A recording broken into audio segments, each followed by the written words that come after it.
Hola, este es un nuevo día para que te goces en el Señor. Bienvenido a casa.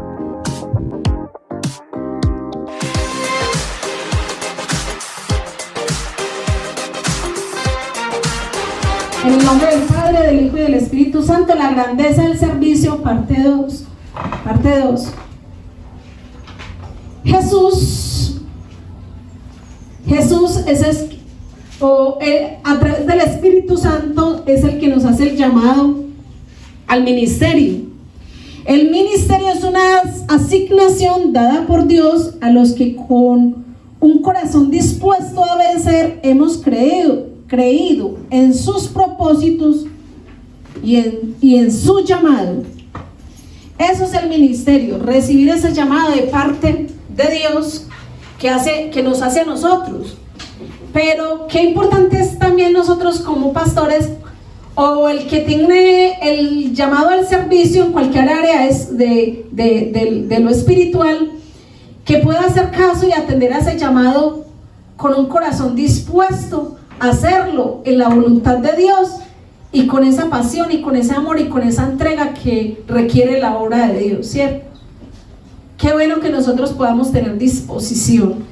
Entonces vamos a la palabra en Mateo 4, 18, 22. Jesús les dijo: vengan y síganme, que yo los haré pescadores de hombres. ¿Cuál era el oficio que estaban haciendo ellos? Pescando, ¿cierto? ¿Y quiénes estaban ahí? Vamos a mirar. Entonces dentro de ese grupo habían 4 hombres. Estaba Pedro, Andrés, Santiago y Juan. Ellos estaban pescando. Todos estos 4 hombres eran pescadores. Su oficio era la pesca. Lucas 2:49, dice: entonces él les dijo: ¿por qué me buscáis? ¿No sabía que en los negocios de mi Padre me es necesario estar?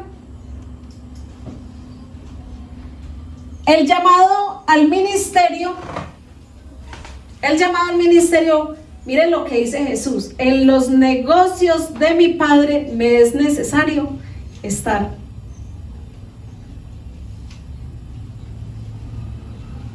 El que tiene llamado al ministerio no se enreda con las cosas del mundo. El que tiene el llamado al ministerio lo tiene bien claro, así como Jesús. Él les dice a los discípulos, dice: ¿por qué me buscáis? ¿Por qué me estás buscando? ¿Cierto? A los discípulos le dice a María y a José, que ellos eran los que lo estaban buscando. Dice, porque van los discípulos y le dicen: su madre y sus hermanos están afuera. Y él les dice: mi madre y mis hermanos son todos aquellos que hacen la voluntad de mi Padre que está en los cielos. Porque Jesús entendió que Él había venido a la tierra a hacer la voluntad del Padre. Y todo aquel que es llamado al ministerio sabe que fuimos llamados a hacer la voluntad de nuestro Padre, a hacer la voluntad de Dios.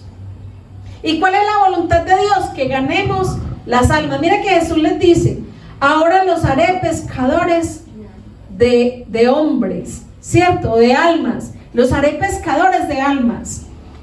Porque a eso nos ha llamado Dios, a ganar y a rescatar lo que se había perdido. ¿Qué se había perdido? La comunión de los hombres con Dios. Y Jesús vino a reconciliarnos a nosotros para con el Padre. Vamos a Marcos.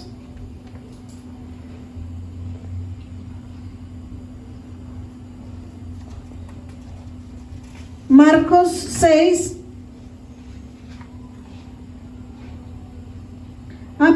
Es Filipenses 1, 15, 20. Dice: algunos a la verdad predican a Cristo por envidia y contienda, pero nosotros de buena voluntad. Los unos anunciamos a Cristo, los unos anuncian a Cristo por contención, no sinceramente ni pensando añadir aflicciones a mis prisiones. Está hablando el apóstol Pablo. ¿De quiénes? De gente que dice que tiene el llamado de Dios, pero que realmente no tienen el llamado de Dios. Hay gente que se hace llamar por envidia, y solamente se hacen llamar porque sienten envidia de ver a otro que predica y dicen, entonces yo también soy capaz de predicar como esa persona predica. El llamado es tan palpable, es tan visible el llamado de una persona, no se da cuenta, porque cuando la persona tiene el llamado es una persona sumisa y es una persona muy temerosa de Dios. Yo las personas que he visto acá en la iglesia con llamado son personas que uno les dice, debe predicar para tal día, pero uno a veces los ve con un desespero cuando tienen que predicar. A otros los he visto que cuando se han rehusado tanto a servirle a Dios, después con esa urgencia de saber que tienen que predicar, que deben de predicar, y los veo desesperados, con un desespero. ¿Y sabe por qué? Porque uno tiene ese convencimiento de que en el espíritu de que uno fue llamado por Dios, no por un hombre. Ese llamado le arde a uno por dentro, ¿cierto? Le arde, uno no puede tener paz porque uno sabe que fue llamado. Y fuera de eso yo veo que cuando van a predicar tienen una reverencia y un temor.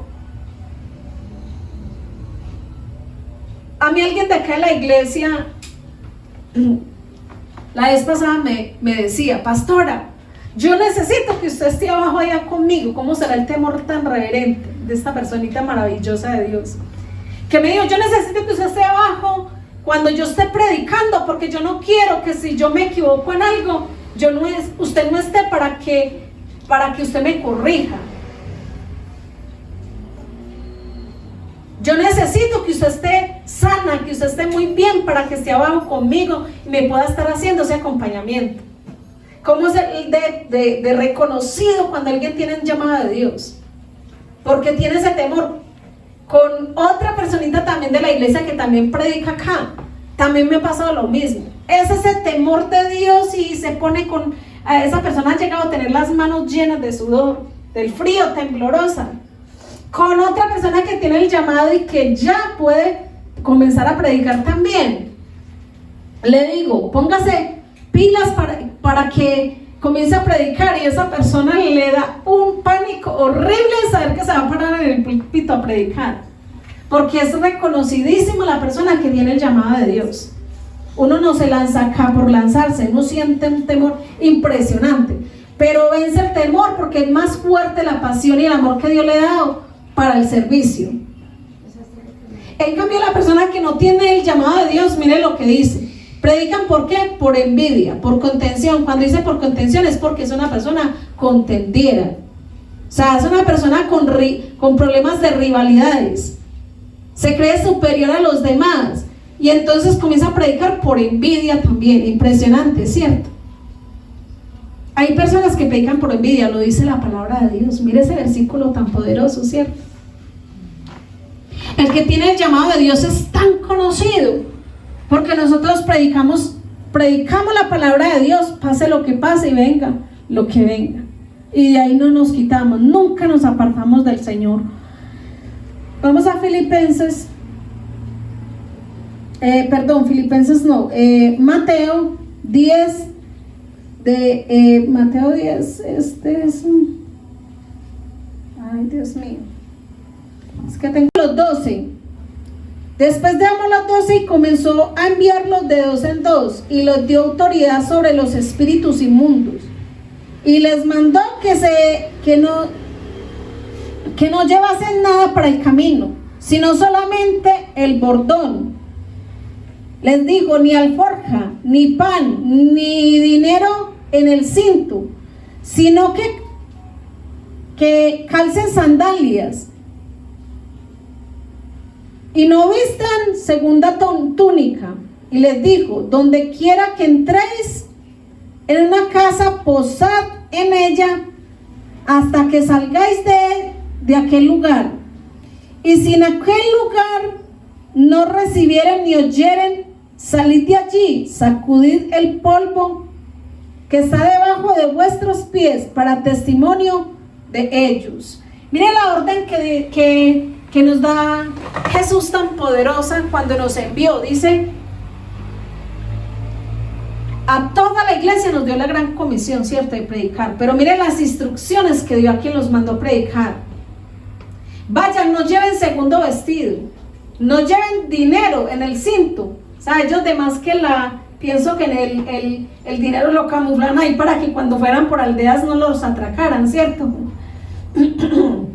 Les dice, no lleven dinero, no lleven segundo vestido, tampoco lleven pan, o sea, no lleven alimento, porque donde ustedes vayan a predicar les deben de dar todo lo que ustedes necesiten. Entonces la gente dice que esos pastores no se enriquezcan con la plata de los miembros de la iglesia, ¿cierto? Sino que vayan y trabajen como si el ministerio no fuera un trabajo. ¿Y quién habla así de neciamente? Todo aquel que no conoce a Dios ni ha tenido un encuentro personal con Dios. Porque una persona que tiene conocimiento de Dios y el temor de Dios nunca habla como un necio, ni hace referencias a las cosas de Dios con desprecio, porque tiene el temor reverente de la palabra de Dios.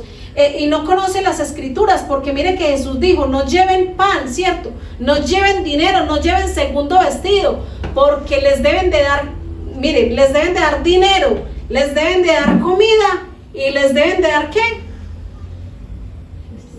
Vestido. Miren lo que Jesús ordenó. El que predica debe recibir esas tres cosas de parte de a quienes les predica. Y miren lo que dice, y si ustedes van a una casa donde los vayan a hospedar y esas personas no los reciben a ustedes bien, como los deben de recibir, dice que quedará para juicio, porque se les fue a predicar a esas personas, pero rechazaron la palabra de Dios incorruptible.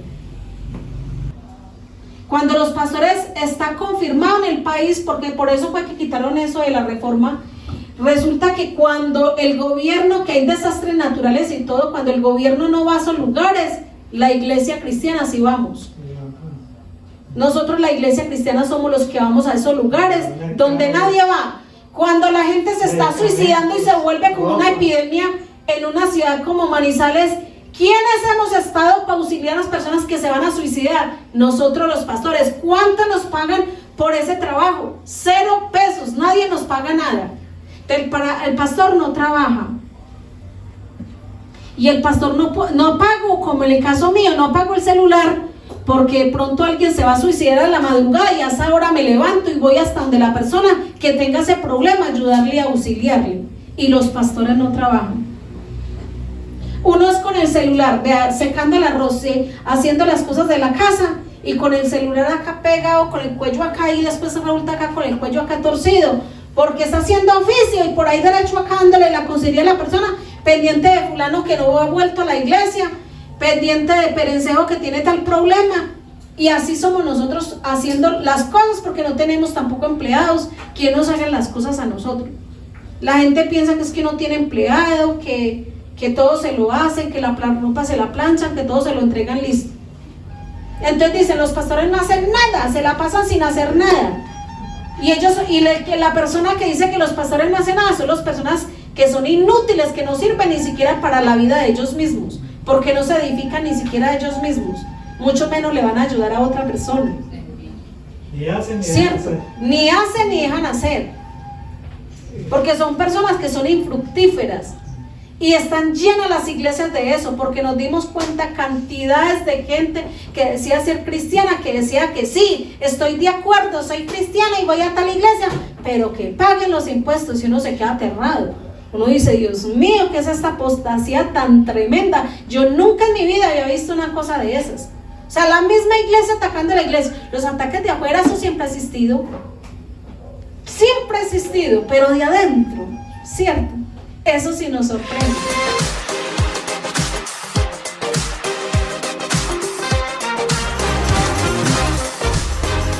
Gracias por habernos acompañado en la experiencia en línea de Ileico Peralonso. Recuerda suscribirte y activar las notificaciones. Bendiciones.